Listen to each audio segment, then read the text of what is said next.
বর্তমান যে অবস্থায় আছে তারা তাদের 31 দফা বাস্তবায়ন করতে পারবে না। কেন পারবে না আমি ধরে ধরে আপনাকে বলি। প্রথম 31 দফার প্রথম দফা ছিল সংবিধান সংস্কার করবেন, অথচ ওনারা সংবিধান সংশোধন কমিটি করছেন, সংস্কার কমিটি করছেন না। ওনারা 31 দফায় এক দফায় বলেছেন বিএনপি সবচেয়ে বেশি ক্ষতিগ্রস্ত হয়েছে স্থানীয় সরকার নির্বাচনে। স্থানীয় সরকারে ওনাদের নির্বাচিত সদস্য হইতো, আর আওয়ামী লীগ সরকার কি করতো, তাদেরকে বাতিল করে দিত। বিএনপি বলেছে আমরা যদি ক্ষমতায় আসি তাহলে আমরা কখনো কোনো জায়গায় স্থানীয় সরকারের প্রশাসক নিয়োগ করব না, মৃত্যুজনিত অথবা উচ্চ আদালতের নির্দেশনা ব্যতীত কখনো করব না।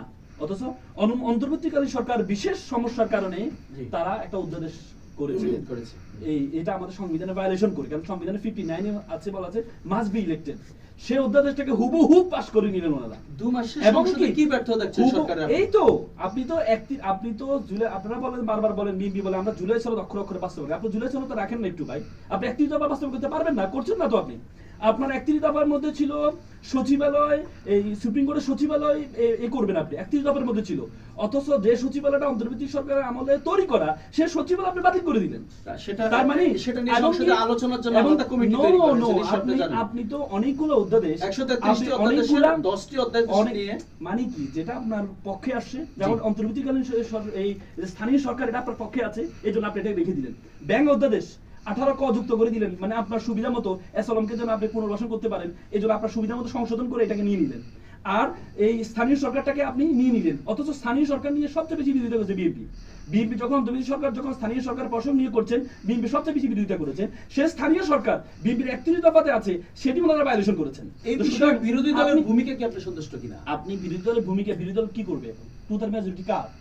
আমাদের দেশের জন্য বাংলাদেশের ইতিহাসে এই পর্যন্ত 2/3 মেজরিটি যতবার যে সরকার পেয়েছে, ততবার ওই সরকার দেশের সাথে গাদ্দারি করেছে। 2001 সালে জামাত বিএনপি সরকার 2/3 মেজরিটি পেয়েছে।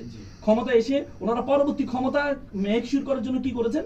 এই বিচারপতি KM হাসান, তিনি বিএনপির আইন সম্পাদক ছিলেন, ওনার বয়স বাড়িয়ে সংবিধান পরিবর্তন করে বয়স বাড়িয়ে ওনারা কি করলেন, KM হাসানকে যেন তত্ত্বাবধায়ক সরকারের প্রধান হয়, এই জন্য KM হাসানের বয়স বাড়ালেন।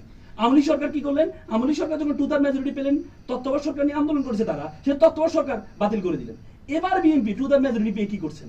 এবার বিএনপি সবচেয়ে বেশি ক্ষতিগ্রস্ত হয়েছে, ঘুম নিয়ে সবচেয়ে বেশি ক্ষতিগ্রস্ত হয়েছে বিএনপি, অথচ সেই ঘুম অধ্যাদেশ বাতিল করে দিলেন। আপনি যতগুলো সাংবিধানিক প্রতিষ্ঠান আছে, আপনি বলেন সবার আগে বাংলাদেশ, কিন্তু সবার আগে বাংলাদেশ জাতীয়তাবাদী দল, এই শব্দটা আপনি বলেন না। কারণ সবার আগে যদি বাংলাদেশ হইতো, তাহলে আপনার 31 দফার মধ্যে আছে আপনি কোথাও সাংবিধানিক প্রতিষ্ঠানে, কোনো প্রতিষ্ঠানে দলীয়করণ করবেন না। অথচ আমরা দেখি যে প্রত্যেকটা প্রতিষ্ঠানে, আপনি বাংলাদেশ ব্যাংকের মতো একটা ব্যাংক, এটা হচ্ছে আমাদের পুরো পৃথিবীতে দেখাইতে হয় যে বাংলাদেশ ব্যাংক আমাদের ব্যাংক, সেই ব্যাংকে গভর্নর করলেন একজন ঋণ খেলাফি, যিনি বিএনপি নির্বাচন কমিশনের সদস্য ছিলেন।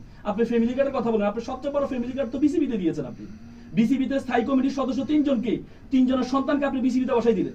আপনি যদি যোগ্য কাউকে বসান কোনো সমস্যা নেই, কিন্তু যাদের কোনো ক্রিকেটিং ব্যাকগ্রাউন্ড নেই তাদেরকে আপনি শুধুমাত্র ফ্যামিলি কার্ড বাস্তবায়ন করার জন্য আপনাদের ফ্যামিলি কার্ড দিয়ে বসাই দিলেন তাদেরকে, এই বিসিবির মতো প্রতিষ্ঠানকে, যেখানে ওন করে জানজিরা, যে বিসিবি কে ক্রিকেট থেকে জানজিরা, সে জানজির সাথে গাদ্দারি করে আপনি 3 জন সদস্যকে বসাই দিলেন। বেস্টার আসলে আমি